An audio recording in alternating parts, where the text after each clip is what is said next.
الانتفاع والإفادة والاستفادة والحث على التمسك بكتاب الله وسنة رسوله والدعاء إلى الهدى والدلالة على الخير ابتغاء وجه الله ومرضاته وقربه وثوابه سبحانه وتعالى وصلى الله على سيدنا محمد وعلى آله وصحبه وسلم والحمد لله رب العالمين. Assalamualaikum warahmatullahi wabarakatuh. Waalaikumsalam warahmatullahi wabarakatuh. Alhamdulillah tsumma alhamdulillah. Senantiasa kita sama-sama memperbanyak rasa syukur kehadirat Allah Subhanahu wa taala atas segala nikmat, anugerah dan karunia yang telah Allah berikan kepada kita semuanya.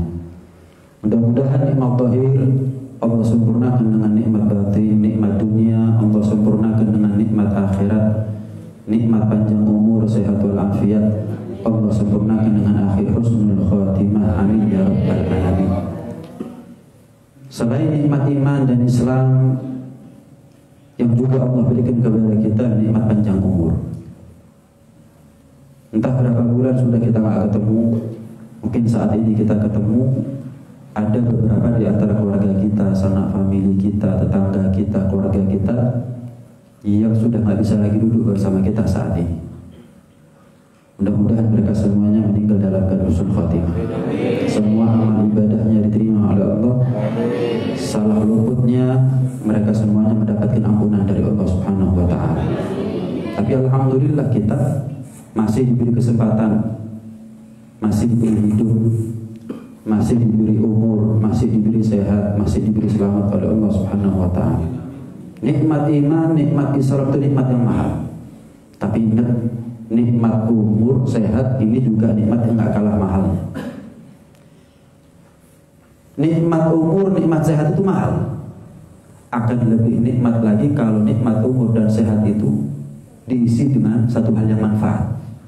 Sebab kalau nikmat semahal umur tidak kita gunakan untuk ibadah, mendekatkan diri kepada Allah dengan semisal hadirnya kita saat ini di tempat yang paling mulia di muka bumi, dalam rangkaian acara yang juga gak kalah mulianya. Kalau seandainya umurnya kita yang kita punya, sehat yang Allah berikan kepada kita, tidak kita gunakan untuk hal semacam ini, maka dengan apa kita isi umurnya kita sebagai bentuk syukur dan terima kasih kepada Allah Subhanahu wa taala.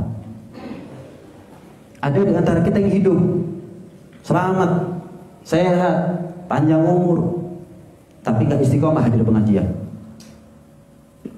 Ada di antara kita bahkan lebih parah daripada dikasih umur, minta panjang umur dikasih oleh Allah, tapi diisi maksiat.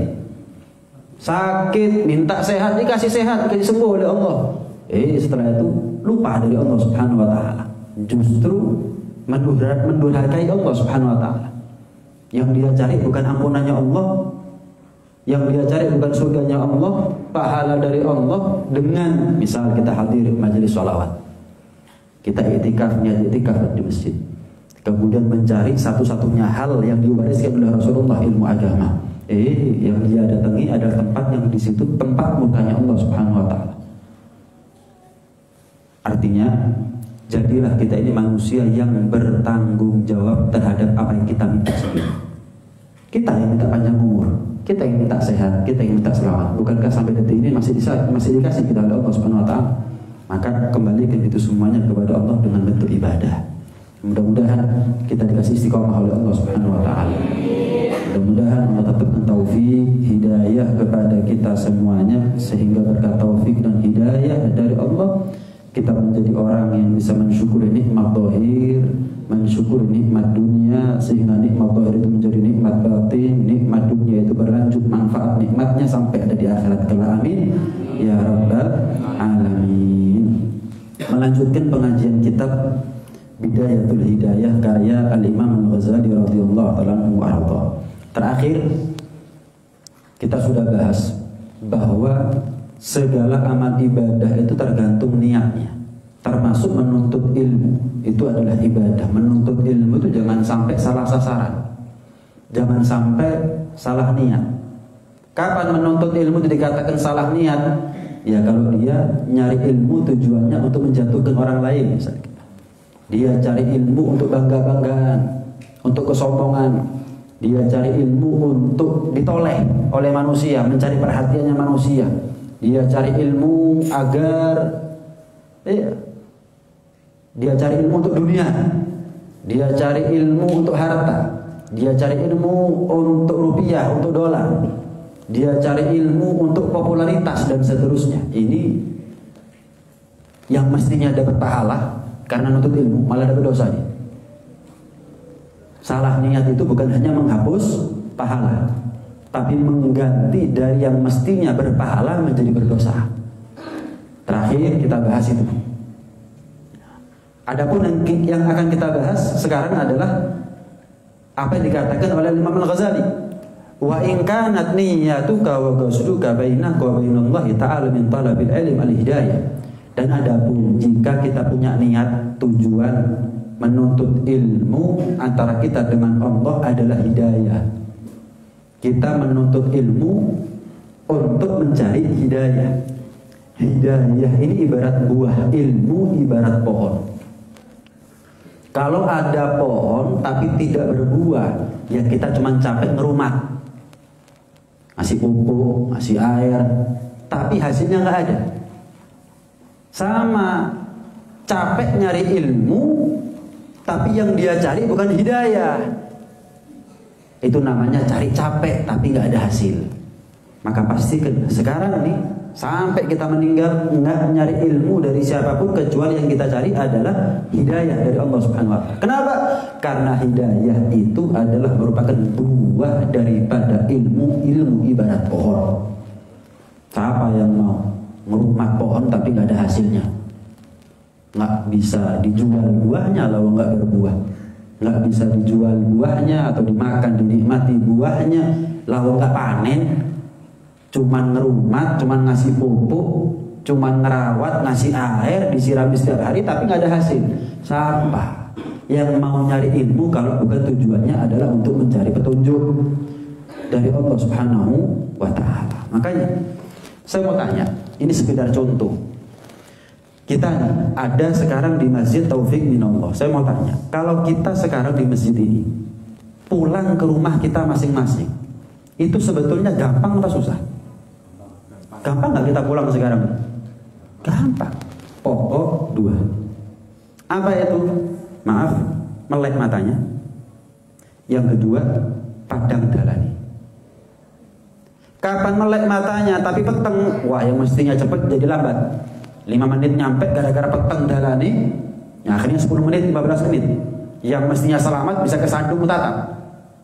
Apalagi sudah peteng jalannya kemudian merem.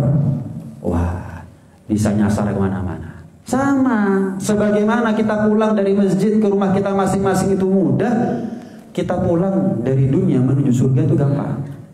Gampang. Pokok melek hatinya, bukan melek matanya. Kalau melek mata kita melek semuanya. Tapi kalau hati belum tentu melek kita. Pulang ke surga bukan tergantung dari meleknya mata, tapi meleknya hati. Yang kedua, padang dalane. Gimana caranya membuat melek mata hati kita, mata batinnya kita, basirahnya kita?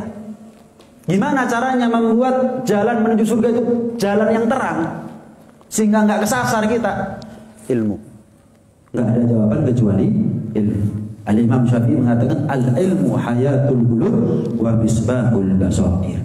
Ilmu itu adalah tolak ukur hidup dan matinya hati, dan ilmu itu adalah ibarat lentera mata hati. Lentera, penerang, cahaya. Hayatul qulub, hidupnya hati. Hidupnya hati. Nggak ada ilmu, melek, merem mata hatinya. Nggak ada ilmu, peteng dalani. Makanya kadang-kadang orang kalau sudah saking jauhnya daripada ilmu agama, tanpa dia sadari dia mengatakan angel mlebu surga ini. Kenapa? Merem. Ya angel. Jangan pulang ke surga, pulang ke rumah kita kalau mata kita merem ya angel. Nggak kelihatan jalan, peteng jalannya ya kabeh. Makanya mendekat kepada ilmu agama, mendekat kepada majelis, sehingga kita tahu ternyata gampang ya. Saya mau tanya, Anda kerja berapa jam? jam, kadang-kadang lembur, pagi sampai sore, kadang-kadang lembur sampai malam. Apakah itu menjamin bahwa kita menjadi kaya? Kita sholat, berapa jam? Berapa menit, Bib? Bukan berapa jam, Bib. 2 rakaat, 3 rakaat, 4 rakaat, dijamin sama Allah surga. Berarti nyari dunia itu susah, soro, belum pasti lagi nggak jamin. Tapi kalau sholat gampang masuk surga loh. Berarti yang susah ini masuk surga apa cari dunia? Yang gampang, yang susah itu cari dunia, yang gampang itu masuk surga. Saya mau tanya, Anda duduk sekarang, kalau misal di luar panas, Anda kepanasan nggak? Enggak, kenapa harus dibuka kok? Mungkin ada kipasnya. Di luar hujan, ini bukan nyindir, saya mau dinyalakan. Ini cuma sekedar contoh. Di luar hujan, apakah kita di dalam sekarang kehujanan? Di luar dingin, apakah sekarang kita kedinginan? Enggak, ada karpetnya, alhamdulillah. Bayar? Enggak. 8 jam? Enggak. Sebentar. Dari umur 24 jam mungkin kita habis 2 jam toh, tapi jaminannya surga. Nah, perbandingannya apa? Sebutkin kemaksiatan yang nggak bayar. Contoh, lihat bal-balan, nggak ngurus duhurnya, nggak ngurus asarnya, nggak ngurus maghribnya di jalan, isyaknya capek pulang tidur. Masuk stadion bayar, ya boleh bonek. Kalau panasan nggak? Panasan. Kalau kedinginan nggak? Kalau hujanan nggak? Ninggal sholat, surga apa neraka? Bayar kayak mlebu rokok, surga gratis kalau sing gelem. Yang ngomong susah itu siapa? Gampang, pokok cari tahu jalannya. Lah kalau nggak mau tahu cari jalannya, pokok nggak mau melek mata hatinya, nggak mau madangi dalane, iya kabeh yang angel.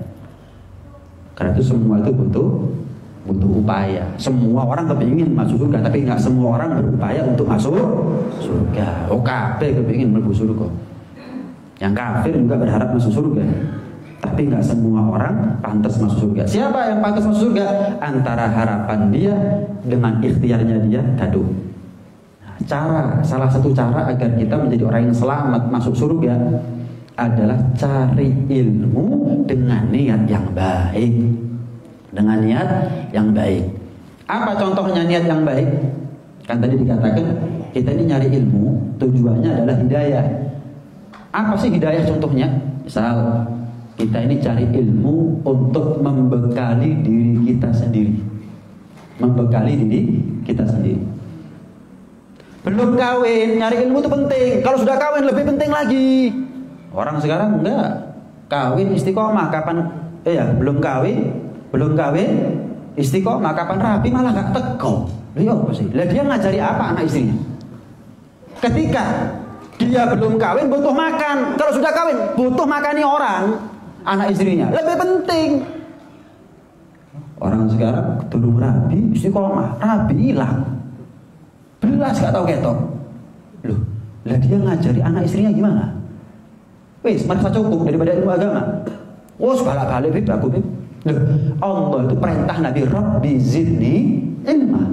Saya mau tanya, yang ngajari Nabi, yang ngasih ilmu kepada Nabi siapa? Allah, kurang sempurna apa coba?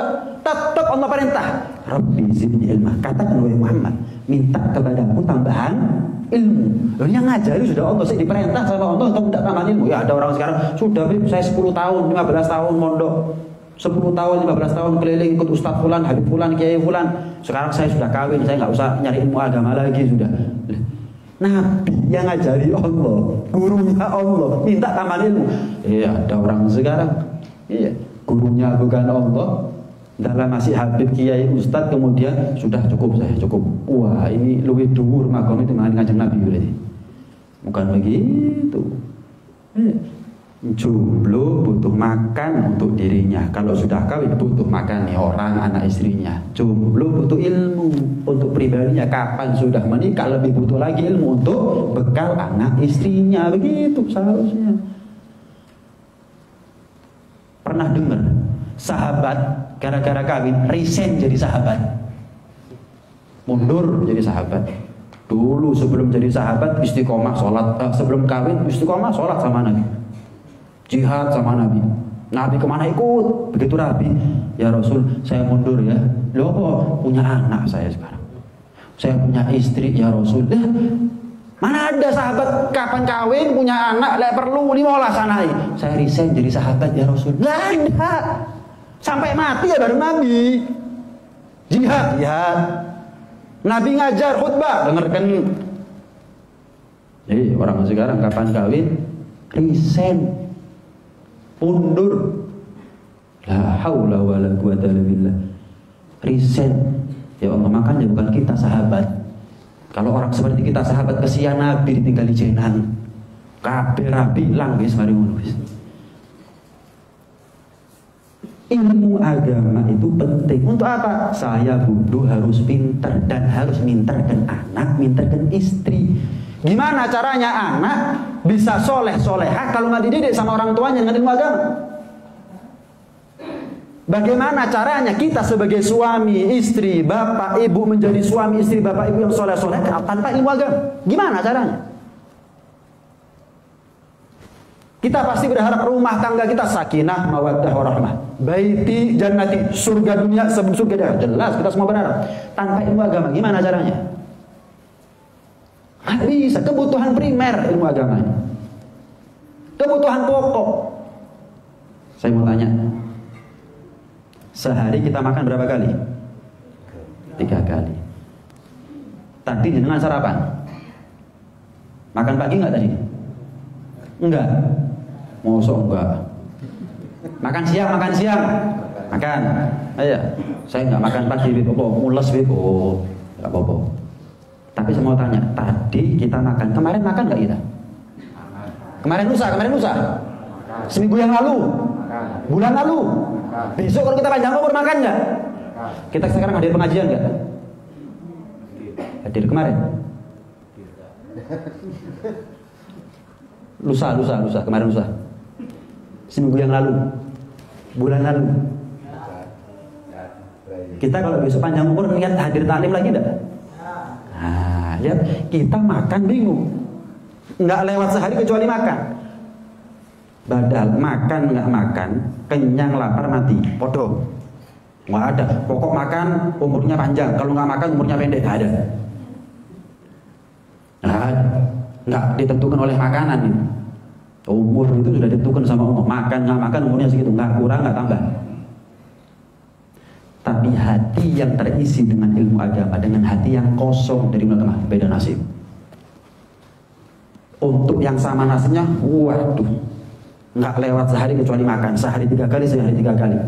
Tapi hati kita, hari akhirat itu bukan hari bawa jasad, bukan hari bawa perut. Ya Rasul, ya Allah perut saya gemuk. Ini tandanya masuk surga. Saya orang kaya, tandanya saya masuk surga. Saya sehat, tandanya saya. Enggak. Hari akhirat bukan harinya kita bawa jasad, hari di mana kita bawa hati. Yauma la yanfa'u malun wala banun illa man atallaha biqalbin salim. Selamat enggak selamatnya kita tergantung hati. Hatinya selamat akhiratnya. Hatinya kosong dari ilmu agama, hatinya peteng, maka dia nggak selamat. Waliyadzubillah min dzalik. Jasadnya selamat, hatinya nggak selamat. Mati, sakit, parah, akut, tapi hatinya selamat ya nanti di akhirat. Jadi kalau kita menganggap makanan perut itu adalah kebutuhan primer, lebih primer lagi, lebih penting lagi makanannya hati. Kenapa? Kalau makanan perut kepentok sama umur, makan nggak makan umurnya segitu ya mati. Tapi surga neraka tergantung makanan hati. Karena itu Al-Imam Fathul Al-Musili pernah tanya begini, Alaisal marid idza muni'al ilma, alaisal marid idza muni'at ta'am wa syarab wa dawa yamut. Santriku aku mau tanya, gimana pendapat kalian kalau ada orang sakit nggak boleh makan, nggak boleh minum, dijauhkan dari obat? Gimana kira-kira, mati nggak? Ya mati guru. Sehat aja nggak makan nggak minum mati, sakit lagi. Kadzalikal qalb. Begitu juga dengan hati. Nggak usah lama-lama. Hati kapan kosong, uni al ilma wal hikmata thalathata ayyam. Hati kapan kosong dari ilmu dan hikmah, 3 hari aja mati. Hati kalau sudah mati, wa inna min ab'adi qulubin nasir rabbinar rahimi qalbur ghasi. Hati yang kaku, hati yang atos, hati yang mati.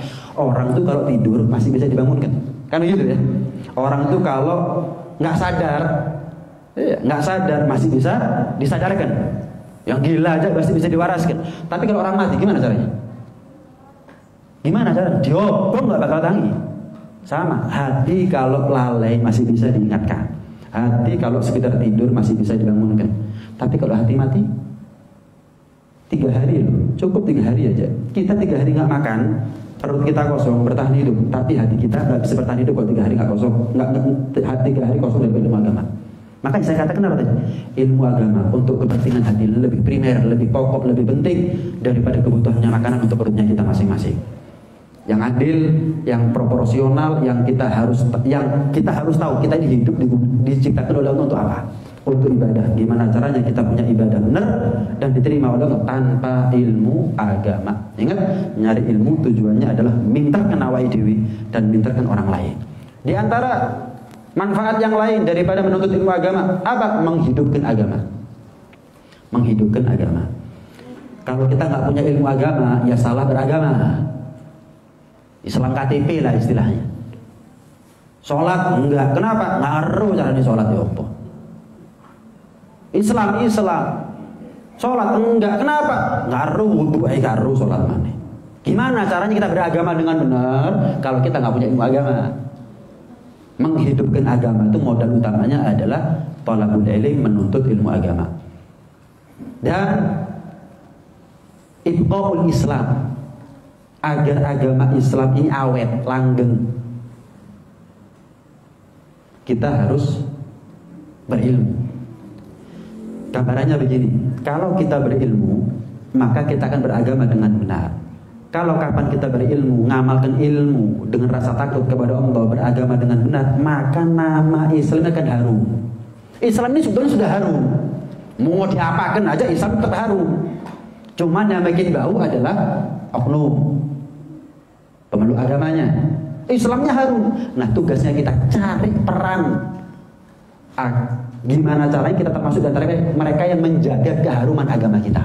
Jangan sampai kita ini menjadi orang yang justru mengurangi nilai positif daripada agamanya. Kalau agama Islam jelas, agama yang baik, agama yang harum, agama yang wangi. Intinya begini, agama Islam ini cepat atau lambat akan menjadi agama yang menang. Akan jaya pada waktunya sesuai dengan aturannya Allah. Cuman kita cari peran, cari andil. Gimana caranya? Ya, kita ini ketika suatu saat agama ini menjadi agama yang jaya, saya punya peran situ. Sedikit banyak. Salah satu peran yang kita cari adalah talabul ilmi, menuntut ilmu. Kapan kita menuntut ilmu? Asal diamalkan ilmunya. Asal tambah ilmu, tambah takut kepada Allah, maka dengan sendirinya dia sudah menjaga wangi dan harumnya agamanya dia. Sehingga suatu saat ketika agama ini menang jaya, tercatat nama kita dalam sejarah. Tercatat nama kita sebagai orang yang mempertahankan wangi dan harumnya agama kita. Kita punya peran, kita ada nilai di dalam, kita ada manfaat dalam agama kita. Dan di antara niat menuntut ilmu adalah nggak ada yang dia cari kecuali akhirat.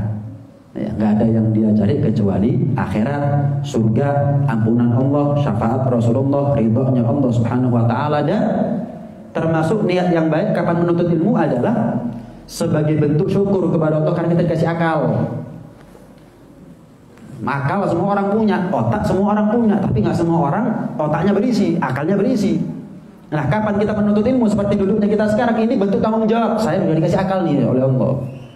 Saya dikasih wadah, udah dikasih tempat untuk tinggal ngisi tok. kita punya akal harus dirumat. Kenapa? Karena akal ini nikmat. Kapan nikmat nggak dirumat, kufur nikmat. Dan kita menjadi manusia itu karena akal, bukan karena nafsu. Kalau cuma sekedar nafsu, iya, setan ataupun binatang lebih nafsu daripada kita. Kita ini menjadi manusia, makhluk yang paling mulia karena akal, bukan karena lain. Bahkan karena akal kita menjadi makhluk yang lebih mulia daripada malaikat. Kenapa? Karena akalnya malaikat nggak mungkin rusak. Kenapa? Nggak punya nafsu, nggak ada syahwat. Ada ceritanya setan goda malaikat, nggak ada. Kenapa? Percuma, nggak ada nafsunya, nggak mungkin sesat dan nggak mungkin disesatin nih. Malaikat, manusia punya akal, punya nafsu. Nah, bisa dirusak nih akalnya manusia. Dengan apa? Setan nunggangi nafsunya kita, syahwatnya kita, sehingga akalnya rusak. Nah, tapi kalau saya menjadi manusia ini nggak pakai minta, murni pilihannya Allah Subhanahu Wa Taala. Allah bisa jadikan saya sebagai sapi, jadikan saya sebagai kambing, bisa. Tapi Allah takdir, alhamdulillah, jadi menungso, demi akal, di rumah, dirawat. Kenapa? Ini nikmat. Karena nikmat, dirawat, di rumah, sebagai bentuk syukur kepada Allah. Terima kasih ya Allah, Engkau ciptakan saya sebagai manusia yang dilengkapi dengan akal yang sempurna tanpa saya minta. Terima kasih, Engkau pilih saya ya Allah. Terima kasih dok. Ya, enggak, diisi. Dengan apa? Ilmu agama. Ngerumat akal itu dengan ilmu agama. Bukan dengan matematika. Ya, ilmu matematika penting. Bukan dengan fisika, kimia, biologi. Ya, itu penting. Tapi duniawi. Sementara ilmu agama, dunia dan akhirat. Apa yang menjadi manfaat dunia akhirat? Ya jelas lebih penting daripada hanya sekedar dunia. Saya mau tanya, kita punya anak, pasti berharap anak kita menjadi anak yang berbakti, soleh-soleha. Saya mau tanya, gara-gara matematika atau solehnya mereka? Apa gara-gara rapotnya ranking 1 terus jadi anak yang soleh?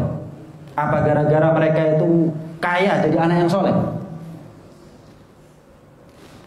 Untuk memperbesar potensi anak kita menjadi anak yang soleh-soleha, nggak ada jalan kecuali ilmu agama. Ya, sekalipun anak kita menjadi anak yang berilmu agama, belum tentu anak kita menjadi anak yang soleh-soleha.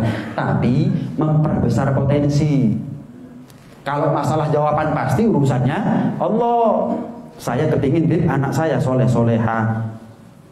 Apa cuman sekedar bondo dungo?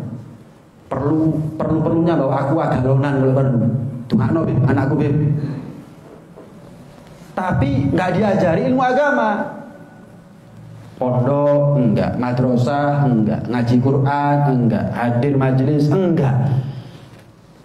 Mau wali kutub 70 pun yang mendoakan ya berat kalau orang tuanya sendiri nggak ngarahkan. Orang tuanya sendiri nggak nuntun, nggak bimbing, tuntun. Nggak bisa.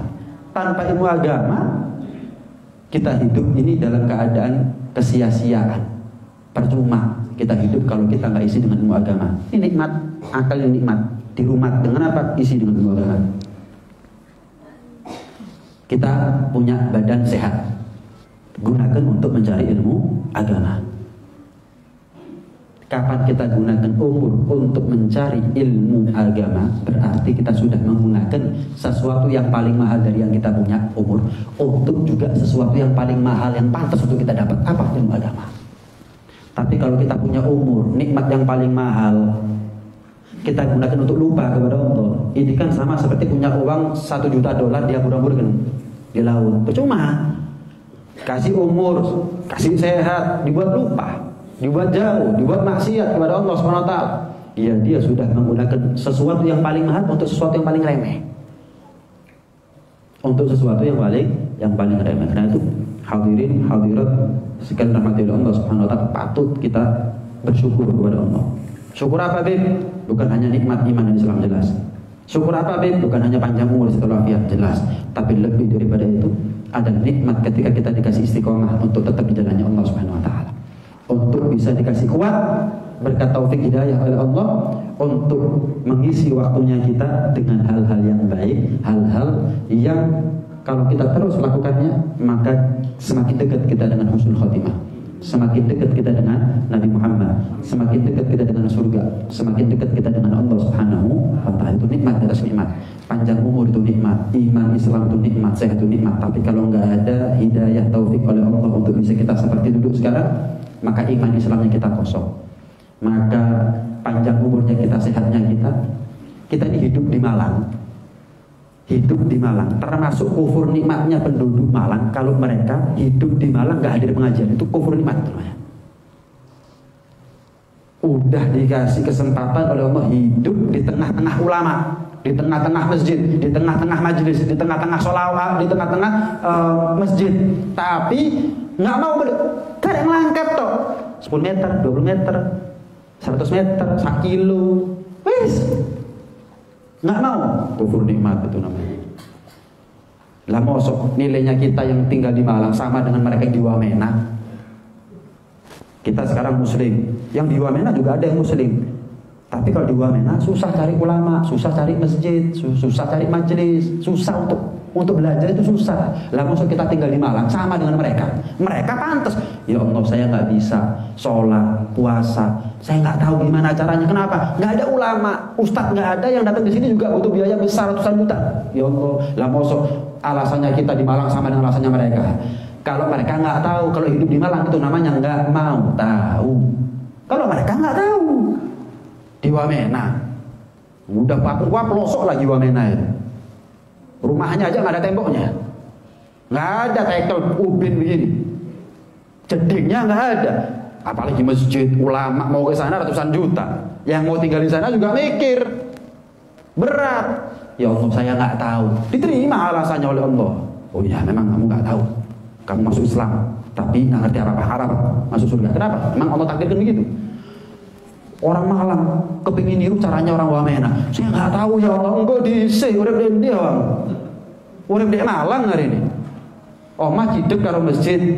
Majelis mulai merem, saya melek merem mono. Kemudian nggak tahu ya Allah, si kita ini kapan ditilang sama Pak Polisi terus nggak tahu saya Pak, tetap ditilang nggak? Sudah. Nggak diterima alasan nggak tahunya kita. Urip dia bang, nggak tahu sekolah kan? Begitu polisi. Sama, kamu hidup di mana katanya Allah, kok kamu nggak tahu? Beda jauh antara orang nggak tahu sama nggak mau tahu. Waduh, deh, akeh ngeru, akeh haram deh. Cok gelek-gelek ngaji, kok lek gelek-gelek ngaji, ero kabeh, kayak soba, haram, kauleh, neraka. Saya mau tanya, isinya Islam ini apa cuma neraka tau? Apa Nabi nggak pernah ceritakan surga, caranya selamat, caranya baik, caranya mulia? Baik, kalau ada orang mau ojo gelek-gelek ngaji, kok lek gelek-gelek ngaji akeh ro, haram kabeh. Terus, ya enak kan lo, yo, bagaimana mungkin surga dicari dengan jalan kebodohan itu gimana caranya? Agama apa semakin bodoh semakin selamat itu. Yang berilmu aja belum tentu masuk surga. Banyak Beb.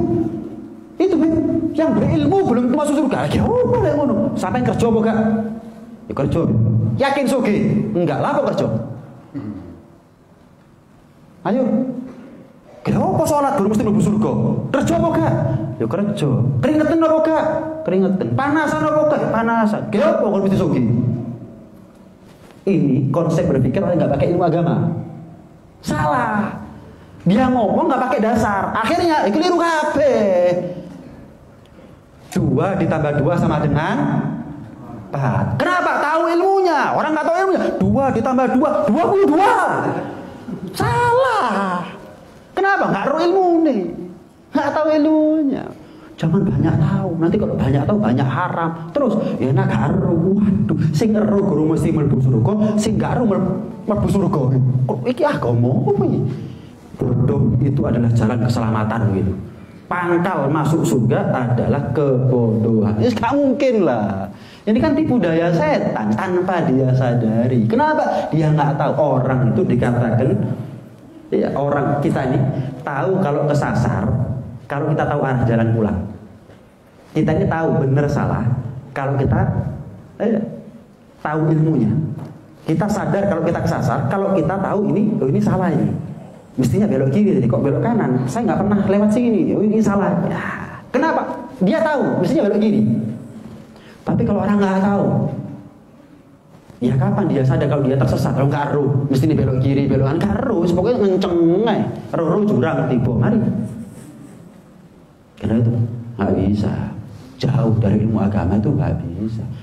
Hidup di Malang tapi nggak ngerti ilmu agama, itu adalah kufur nikmat. Nikmat akal, nikmat umur, nikmat iman, nikmat Islam, nikmat sehat, nikmat tinggal dekat sama ulama, dekat sama majelis, dekat sama pengajian, dekat sama masjid, dekat semuanya untuk kebaikan ini. Lah kok ngomong angel mung surga ya. Lha wis cidek kabeh kok masjid cidek. Majelis dekat, pengajian dekat. Saya yang datang ke sini, saya pengajian di mana-mana jangan pernah datang. Saya yang datang ke sini. Kalau niru salaf dulu nggak ada. Kalau salaf dulu tuh diundang pengajian nggak mau, sampean datang ke rumah saya. Tapi kalau sekarang begitu, ya orang bodoh semuanya akhirnya. Mau nggak mau, yang tahu ilmu sedikit ngalai, Oh, gara-gara corona, taufik minallah prai pengajian. Taufik minallahnya prai pengajian, sampean ini ojo prai pengajian Pak Bu. Taufik minallah 5 bulan 6 bulan prai pengajian saya. Saya nggak pernah pengajian di majelis yang lain, pernah kelihatan jenengan saya. Itu gambaran. Prai pengajian, prai masjid, prai pengajian nih. Ya apa sih? Warung A tutup, berangkat pagi-pagi. Lu lah kok tutup? Katanya sarapan pecel tutup. Boleh gak mangan? Pulang apa cari tempat yang lain? Urusan begini kita cerdas Pak. Urusan pengajian masjid tutup ya wis, gak pengajian wis. Ini saya sering dulu melihat ashab Nur Sobah. Sering dulu saya lihat, nggak pernah kelihatan sekarang. Badan saya datang ke sini berani jenengan. Prai pengajian itu nggak tahu ketok wis.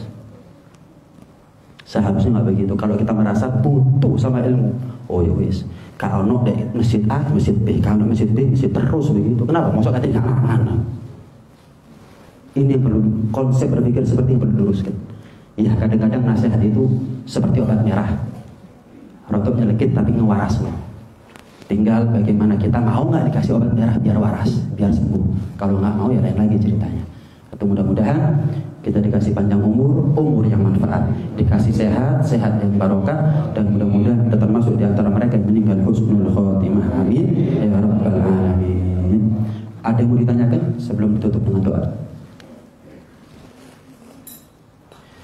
Rabbana anfa'na bima 'allamtana, Rabbi 'allimna alladhi yanfa'una, Rabbi faqihna wa faqih ahlana wa ghurabatin lana fi dinina ma'al kutri untha wa dhakar, Rabbi wafiqna wa fiqhum lima tartadi qawlan wa fi'lan karama wa razuqil kulla halalan daima wa khilla atqiya ulama nahda bil khair mufa kulla syar, Rabbana aslih lana kulla syu'un wa aqirra birridha minka al-uyub waqdi anha Rabbana kulla duyub qabla an ta'tiyana rusulan man waghfir wastur anta akramu man satar wa salatullahi تخشى المصطفى من إلى الحق دعانا والوفاء بكتاب فيه للناس شفاء وعلى الآل الكرام الشرفاء وعلى الصحب مصابيح الغرى اللهم اهدنا بهداك واجعلنا ممن نسارع في رضاك ولا تولنا وليا سواك ولا تجعلنا ممن خالف أمرك وعصاك وحسبنا الله ونعم الوكيل ولا حول ولا قوة إلا بالله العلي العظيم وصلى الله على سيدنا محمد وعلى آله وصحبه وسلم